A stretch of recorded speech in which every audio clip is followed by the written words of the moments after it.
ഇപ്പോൾ വെള്ളമൊക്കെ വറ്റിയതിന് ശേഷം നമ്മൾ ഒഴിച്ച നെയ്യൊക്കെ ഒന്ന് തെളിഞ്ഞ് വന്നിരിക്കുകയാണ്. ഇനി ഇതിലേക്ക് ഒരു ചെറിയ കപ്പ് പാല് ചേർത്ത് കൊടുക്കാം.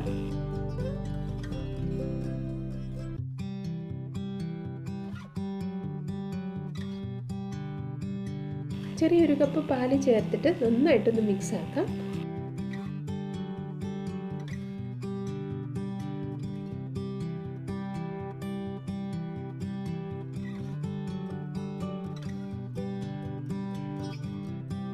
ഇപ്പോൾ നന്നായിട്ട് മിക്സ് ആയിട്ട് വന്നിരിക്കുകയാണ്.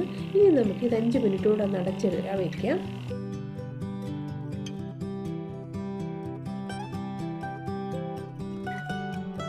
ഈ ടൈമിൽ ഗ്യാസിൻ്റെ ഫ്ലെയിം സിമ്മിൽ വെച്ചാൽ മതി.